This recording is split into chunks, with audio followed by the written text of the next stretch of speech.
Varicose veins ఉన్న వాళ్ళలో ఎటువంటి లక్షణాలు కనిపిస్తాయి? సో వారికోజ్ వెయిన్స్ ఉన్న వాళ్ళలో 40% మందిలో వెయిన్స్ బయటికి కనిపిస్తాయి. ఆ వెయిన్స్ ఉబ్బిపోయి మెలికలు తిరిగి ఉంటాయి. కాళ్ళల్లో జనరల్ గా చూస్తాం.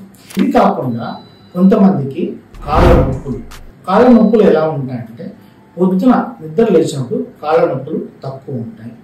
సాయంకాలం అయ్యే కొద్దీ లేదంటే పడుకునే ముందు కాళ్ళ నొప్పులు ఎక్కువ ఉంటాయి.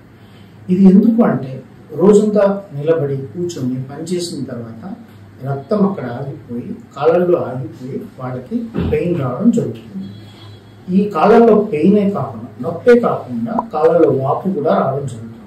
అందరికీ ఈ లక్షణాలు ఉండాల్సిన అవసరం లేదు.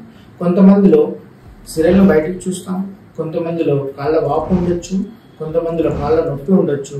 అదే కాకుండా కాళ్ళల్లో దురదలు కూడా రావడానికి అవకాశాలు ఉన్నాయి. ఇవన్నీ వారికోజ్ వెయిన్స్ లక్షణాలుగా పరిగణిస్తాం. ఇవి స్టేజ్ 1 నుంచి స్టేజ్ 3 వరకు చెప్పుకుంటాం. ఇవి కాకుండా కాళ్ళల్లో నలుపు రంగు రావడం, కింద కాళ్ళలో మడిమ భాగం పై భాగాన దాన్ని గ్రేటర్స్ ఏరియా అంటాం. ఆ ఏరియాలో మీకు నల్ల మచ్చలు ఏర్పడడం ఇది స్టేజ్ 4గా పరిగణిస్తాం.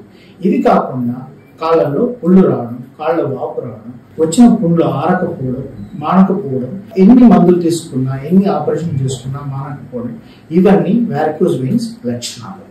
ఇవి కాకుండా కాంప్లికేషన్స్ ఉన్నాయి.